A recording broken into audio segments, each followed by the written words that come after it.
Welcome to Wellness Rebranded, the podcast where a dietitian, a personal trainer, and a mental health therapist get together to explore health and wellness from 3 different healing perspectives. I'm Elizabeth, registered dietitian and certified intuitive eating counselor. I'm Maria, licensed mental health therapist. And I'm Tara, personal trainer. We believe in finding ways to nourish a healthy relationship with our mind and body, eating for well-being, not weight, finding joy in moving our bodies, and embracing and understanding our emotions. We are here to help you redesign your relationship with food, fitness, and yourself. How great would it be if you got science-based guidance from qualified professionals instead of trying out conflicting, overhyped, and unproven trends? If that sounds as awesome to you as it does to us, join us every week as we dig into strategies to enrich and enhance our day-to-day life and health. And let's start rebranding your wellness journey. Welcome back to Wellness Rebranded. Elizabeth, I was chatting with you the other day and you said something that really kind of spoke to me. And you said that intuitive eating turns into intuitive living. She wasn't chatting with you, she was chatting with both of us, and that caught my attention too. I was there, okay? How could I forget? I did say that. Can you explain what that means? Yeah, I think it's so obviously I work with people typically through an intuitive eating lens, and it's really, really common for people to realize that yes, intuitive eating is about the food on your plate. Yes, it is about improving your nutrition, but really it's about so very much more than that. And what tends to happen is not only are you reclaiming your brain space from dieting and diet culture and kind of all that noise around food, but you're learning how to connect with your body and your intuition and internal wisdom again. And you're also learning how to trust yourself and your food choices. And all of those things, that self-trust, the ability to reconnect with your body and to be more intuitive, and also that renewed energy and brain space, just it starts showing up in other areas of your life. Like people will say, wow, I find myself, being more intuitive or confident or making different decisions at work because I feel so much more solid and grounded in who I am. Or my relationships are stronger because I don't have all this going on in my head, this overwhelm, stress, whatever about eating. Or I don't know, I worked with a mentor for professional supervision one time, and she kind of shared that she thinks that the food on our plate is sort of a metaphor for what's happening in your life. And I just have found it to be really true in working with people. Yeah, that's super interesting. And I think the other reason is because at its core, intuitive eating is about practicing acts of self-care, right? It's about just thinking about how you care for your body and how you want to care for it, and tapping into your values. And those acts of self-care, yeah, they're about eating, but they're also about moving, and they're about how you talk to yourself, and they're about, gosh, I don't know, how you sleep or how you manage your stress or how you relate to your body, how you relate to other people, so it just has, it's so much more than the food on your plate. It's really the only way I can say it. And you know what? I'm 47 years old, and I never heard this before or even thought about it until I met you. Which part? The part of living intuitively and about how it's not just the food on your plate, and how to connect with your body and therefore decide what you need and not the other. I think I was programmed to see what's out there and then apply that to my life and my body, no matter what. Yeah, Right? Like a cookie cutter. We're told thing. there's kind of one way Yes. to eat right. Right. And when you said And it doesn't that, matter what your specific body is. it was freeing for me. I'm like, what am I doing? Right. And why am I following something that I do know is not working? It's actually causing me a lot of stress. So it's being, I mean, for me, it was mind-blowing, eye-opening.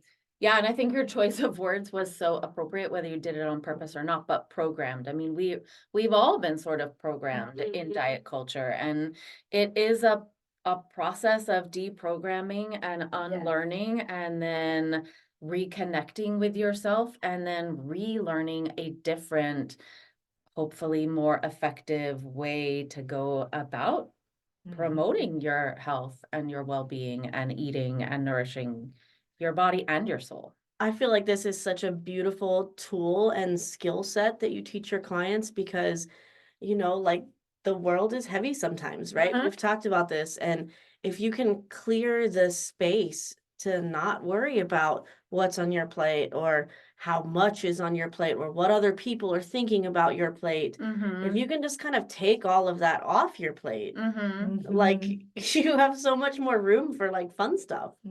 Yeah, and I would add, it's not like it's taking it off in that you don't think about what's on your plate, but it just becomes a lot easier to tune in and make choices that feel good to you instead of what the world tells you is supposed to feel good, right? Because let's face it, it doesn't feel good not to eat carbs.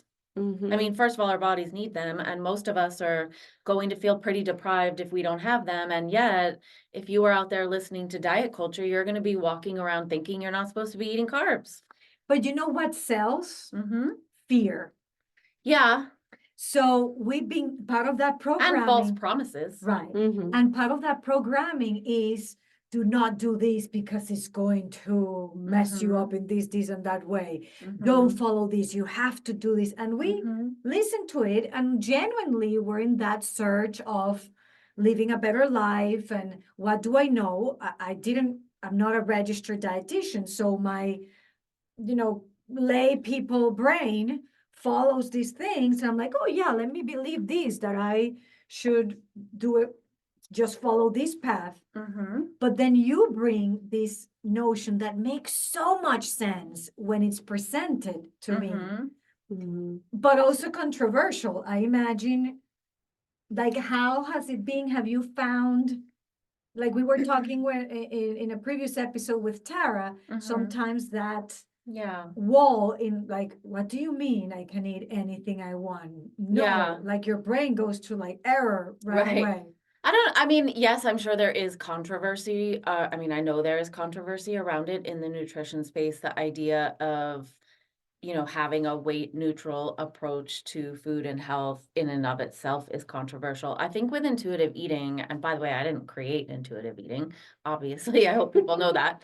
Right, but you bring But the yeah, but notion I of the- teach it and I've been trained in it. And I think more than anything, it's misunderstood. I think people don't understand what Yes. we're saying. And Tara, you and I have spoken about Yeah. this a lot of, when I say you should be able to eat all foods or have unconditional permission to eat all foods without guilt and stress. And all people hear is, oh my gosh, she's telling me to only eat French fries and Yeah. cookies, which isn't what I said. Right. All foods includes fruits and vegetables and whole grains and lean proteins and all the things, and it's without guilt and stress and with attunement to your body.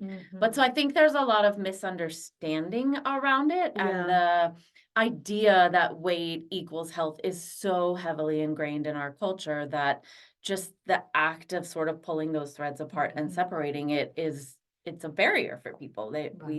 We don't generally understand it right off the bat. The last presentation I did was talking about intuitive eating in the fitness world and how we can use that with our clients. And the first question I got when it was done was, well, what if my body tells me to intuitively eat like only junk food? Yeah, it's a question that I get a lot, or a lot of people have a fear of, well, but my body would only tell me to eat quote unquote junk food. And my answer to that would be actually that question shares a lot about your relationship with food, that you don't trust you don't have that self-trust that your body actually wouldn't tell you to eat those things all day long. And also, if you were eating them all day long, that would definitely, I do not believe it would make anyone feel good, and therefore you wouldn't actually be eating intuitively if you were to do that, because you wouldn't be tapped in to how it makes you feel, and you wouldn't be layering in that element of gentle nutrition, which is about offering your body nutrient-dense foods. But it's such a common question. Yeah. And it makes sense if you think about it. Typically, the people that are asking it have had the experience of, oh, but when I let myself eat XYZ food, I only ever overeat it, binge it. When I have it in the house, I obsess about it and think about it and crave it all day long. And Mhm. but what they're missing is, yeah, but you probably were coming at it from a very restrictive place, from Yes. a mindset of I shouldn't be eating it, or literally not allowing yourself to eat it, or if I do eat it, I feel guilty. And so but that's a lot to explain, Yes. right? Yes. And you kind of have to experience it to sort of understand. But most people who start the process actually have that very genuine, real fear that's based on past experience. I actually had this thought while you were talking that years ago I went to a Weight Watchers meeting, trying to diet culture my way into Mhm. submission. And they had just changed the plan to be like, you can eat as many fruits and Mhm. vegetables as you want. Like there's 0 points, enjoy. Mhm. And everybody that had been in it for a while was like super concerned because they were going to be able to eat like a banana every day. And the Mhm. banana was the example. And they were like, oh my gosh, I'm just not going to lose any more weight. And it was very like upsetting for the members. Mhm. And finally somebody was like, hey, a banana is not the problem here. Mhm. And to me it was like, yeah, dude, this whole Yeah, but place might be the problem here, but well, yeah, but think about how much fear mongering there It is was- around something as simple as a banana. We're told, oh, they have too much sugar and Yeah, it was high in they starch. can only eat half, and that they're, Crazy. bananas are somehow evil. Well, Plus, actually, if pretty you close ever eat half a potassium. banana and then come back to the other half later, gross. It's never good. It's never good. Maybe later that afternoon. I've been known to do that. I'm not judging, but Yes, please don't judge my banana eating habit. fun fact for you, Elizabeth, I bought a banana tree that will get bananas on it. So Oh, cool. I'll share some with you guys. Ooh, yeah. So Elizabeth, Yeah. you do a lot of work for our community and anyone really outside even of our local community. And I love what you're doing. I've told you this before, but I say it publicly. I've come to some of your workshops and every time I learn something that really pivots the way I do things. Yeah. Share with our listeners, how do you spread your message in how many different ways? Because you already do. Yeah. So I do a lot of workshops around town. I just did one last night that I definitely will be doing again because I had people emailing and saying, I can't come to that one, but will you do it again? So I do some in-person workshops on a variety of different topics. So one last night was navigating stress and emotional eating. I've done them on gentle nutrition. I have a workshop that I'm actually really passionate about bringing into the community that is growing kids with food and body confidence. And I have done that I love that to one. schools. I've done it to parent organizations. I've done it to small groups of people who are just interested. But, a big part of my job is helping people heal from often sort of decades of food and body trauma and dieting and diet culture. And we can get a different message in front of kids, which starts with parents, caregivers, teachers, coaches, all the people. We can help raise the next generation with food and body confidence so they don't need someone like me to help them unlearn the diet culture and relearn a more happy, healthy relationship with food. We can just start them out that way. And even if they're middle school, high school age, it's way easier to sort of shift the narrative then than, when you're 50 or 60 and you've been doing it your whole life. So I probably have, I bet I have 10 to 12 different workshops on different topics that I do offer around town to organizations. I do corporate wellness programming, which I'm really excited about. And I know we've talked about joining forces for companies, organizations who want to bring who know that the health of their organization rests on the health of their employees, and they value that, and they value their employees, and they want to bring offer that as a benefit and recognize that there's a tremendous return on investment for that. So I do corporate wellness programming, everything from, going in and doing workshops like I've talked about, or offering individual nutrition consultations to their employees, lunch and learns, running workplace challenges, but not the diety kind, just genuine health promoting behaviors, bringing in like-minded professionals in different wellness disciplines. So that's a little bit of the corporate wellness work that I do. And then I work with people, of course, privately, one-to-one coaching for if you want to heal your relationship with food, or if you have a specific nutrition related concern or illness that you're trying to manage, or my specialty is really behavior change. So if you've been getting stuck making changes to your eating habits, or you're someone who's constantly swinging back and forth between all or nothing approaches, or you just feel overwhelmed, you don't know where to start, you need support, accountability, mindset shifting, I help people do that, find that happy, healthy, forever approach to food. I also run my Thrive Tribe groups. There's an episode in the podcast actually with a former Thrive Tribe coaching clients. So if you're curious about the small intuitive eating group coaching programs I run, that's a great episode to check out. I love those groups. I always tell people there's advantages and disadvantages to both, right? Working with someone like me privately or doing it in a small group. But I have found that the healing that happens in community, especially when you're trying to break up with diet culture and unlearn all the diet culture brainwashing and BS and relearn a more gentle, flexible, kinder way to approach food health in your body, there's power in just having the conversations and bringing them into the light and knowing, oh, you struggle with that too. Oh, you had that thing happen. I thought I was the only one that felt that way. And it's just, I always think of that Brene Brown quote of shame can't exist in the light. And I think when people struggle with food or body image, it's typically there's a lot of stress and guilt and shame involved in that.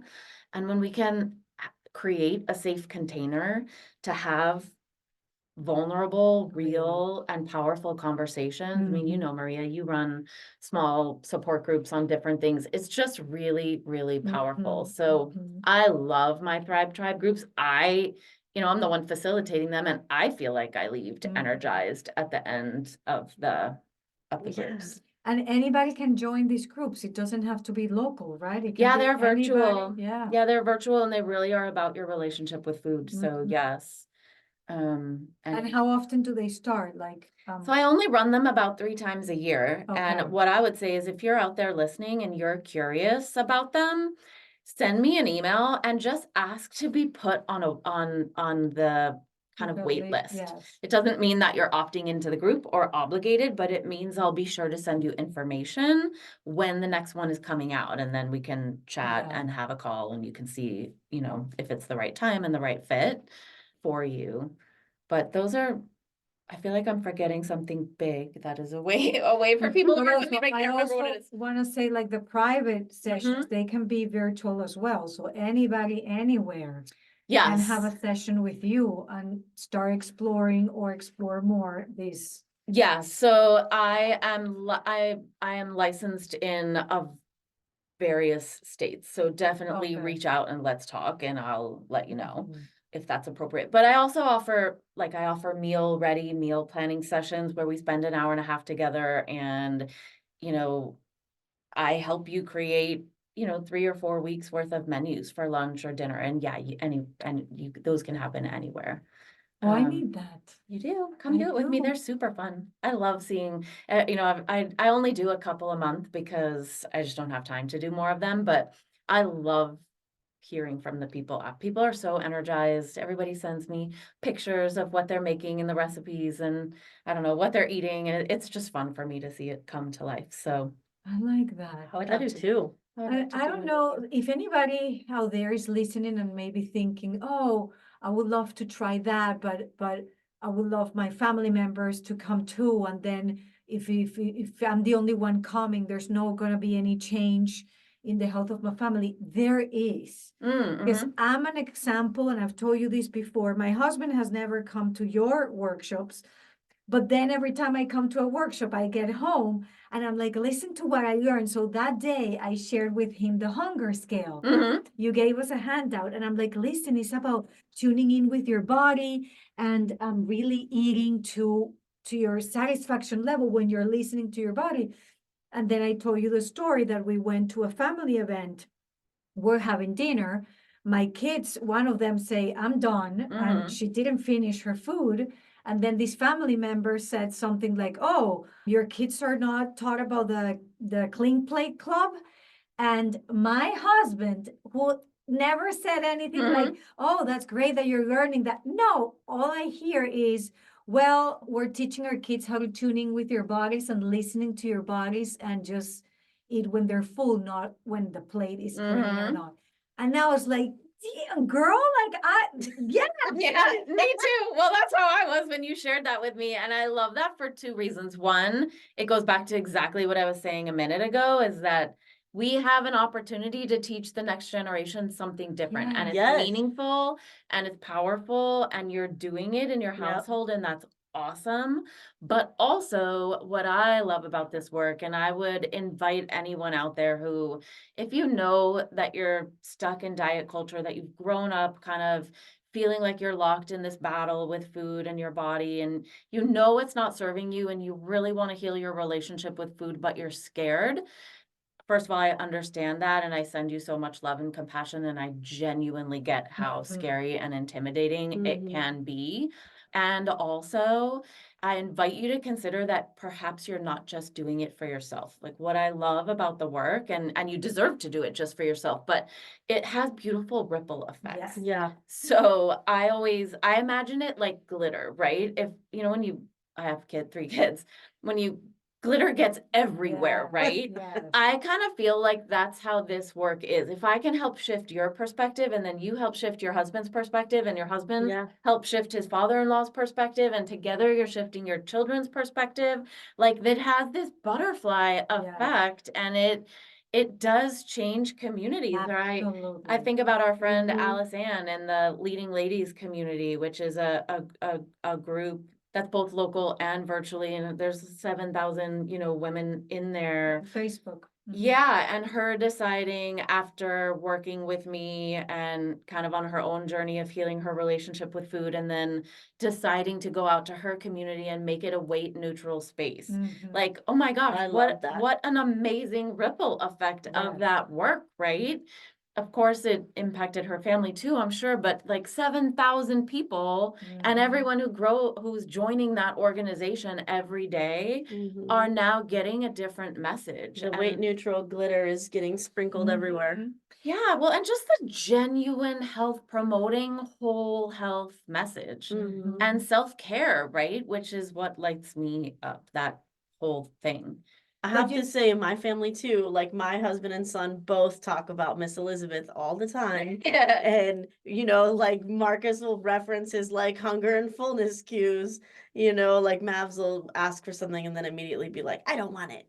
And he'll be like, good job honoring your hunger cues, buddy. Yeah. But like, sometimes we don't know that it's so ingrained. What is that a word? Yeah, Ingrained. It is. It's In- so deeply deep, yeah, embedded. Because before I met you, Mhm. my youngest kid will be like, how much more do I have to eat? Because she asks that a lot, right? Because we struggle with her not Yeah, eating enough. uh-huh. I feel like she doesn't eat anything and she likes like 3 kinds of food. But Mhm. and she's like, how much do I need to eat?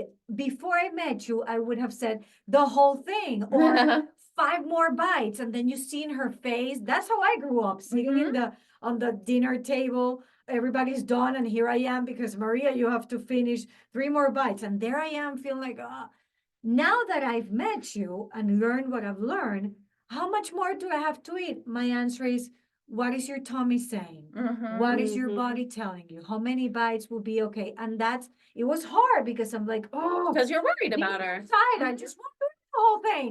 Eat the whole thing. Yeah. Now I'm like, okay. And then when she eats a lot of something, let's say whatever food that is, Before I would be like, you're gonna get a tummy ache, stop it, Mhm. because it made me anxious to Yeah. see her eating the whole thing of whatever Yeah. that maybe I didn't agree much, before I also learned that they're not really good and bad foods, just Mhm. foods.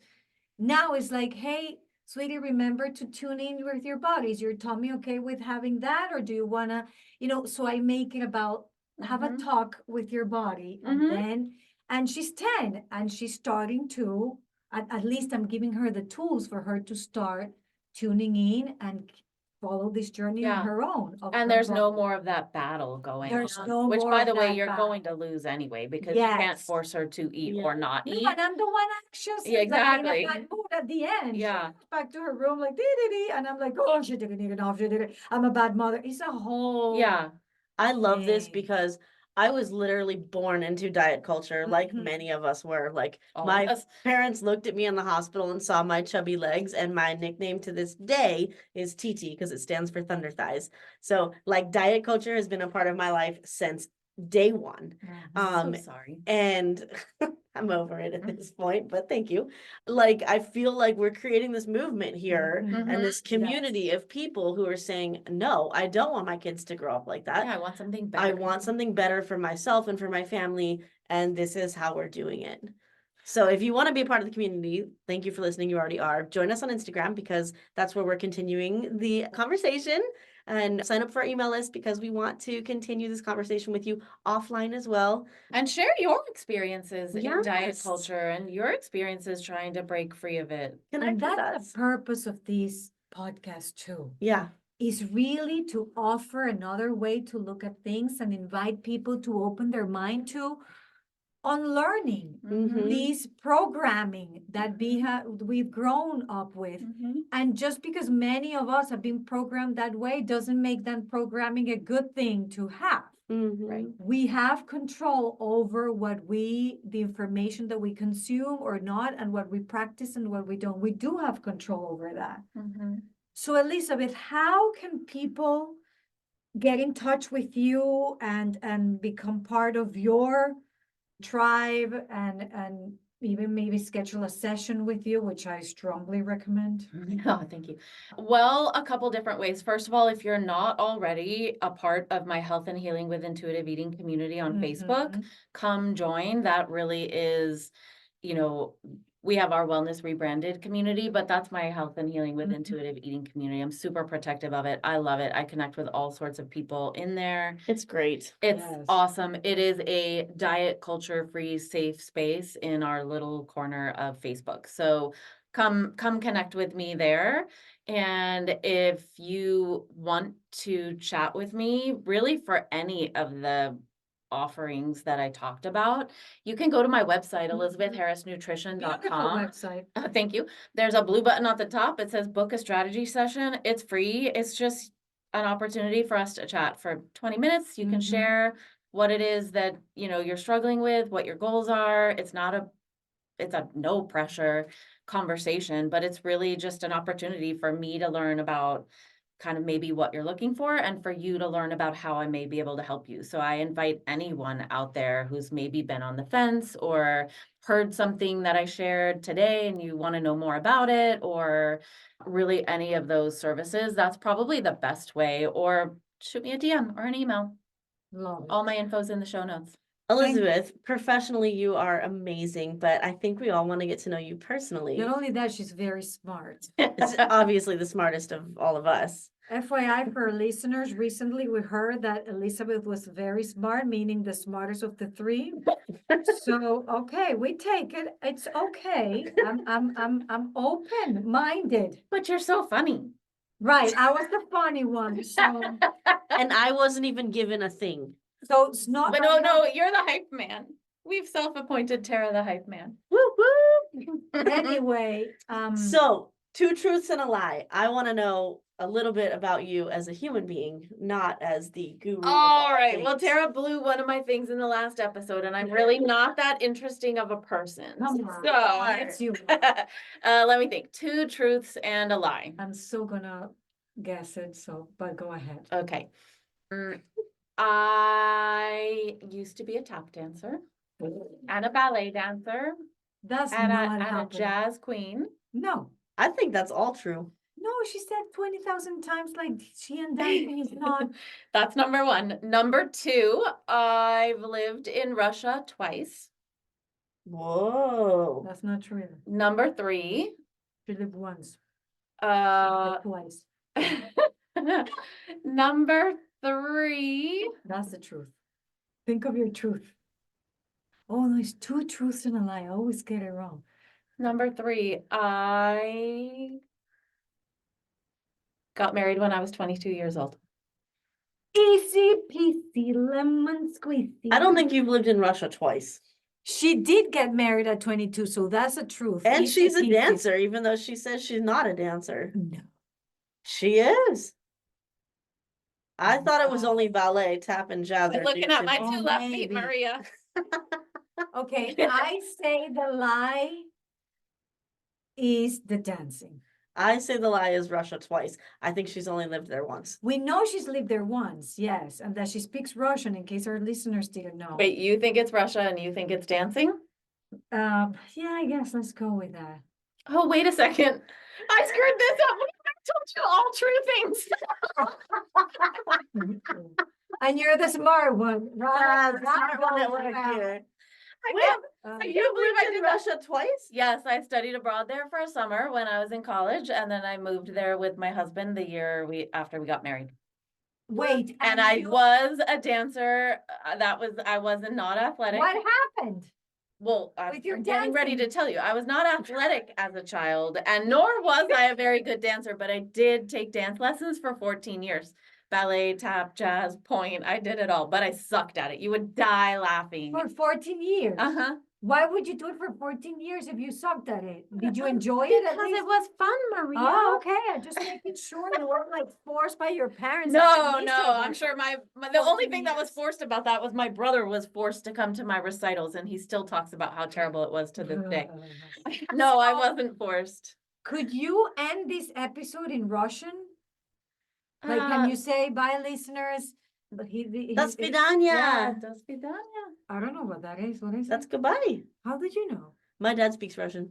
Okay, yeah, say Mm. I have a something couple little like, phrases I know. I'm not speaking Russian on the podcast because here "Come on." I have not used Okay, it in just 30 say years. like I'll see you guys next episode. I can't. Yeah, honestly, there was a time in my life when I was fluent in it. I lived Yeah, there, it's but like- I it's like haven't a- used I it in know. 25 It's hard to years. practice in Maryland. Yes. Yeah, well, I mean, I could have, but I didn't. It was dumb. No, I mean, it's- I languages is a invested a muscle, you have to- lot of time and energy learning it. It was my major in college. I lived there twice, but Mhm. my job while I worked there was translating materials from a Russian investment bank from Russian into English. Like I was Wow. fluent, but Yeah. I can't do it anymore. It Well, would take me, I will not be going back there, but I would probably have to go back there in order to relearn it. to relearn. Probably as soon as you'd get there, you'd be like, oh, yes. I know, Yeah, exactly. for a few Yeah. days. That's it. All right, well, thank That's a wrap. you for all you do. I think I already said that, but I'll say it again. Thank you for all you do. And for you out there, connect with Elizabeth. Keep listening to her episodes, leave a review, download, subscribe, share them. Bring And some join us on friends. Instagram. Join us on Instagram, bring some people over to this movement, to this community, and we'll see you next time. Thank you for listening. If you want to connect with me outside of this podcast, you can find me on Instagram at coaching_therapist. I'm Elizabeth. You can find me at Elizabeth Harris Nutrition or in my Facebook group, Health and Healing with Intuitive Eating. And I'm on Instagram and Facebook at Tara De Leon Fitness. Guys, if you loved this episode or any of our other episodes, we would love it if you would leave us a review on Apple Podcast. It really, really helps us get the non-diet word out to the rest of the world. So please leave us a review. Yes, thank you.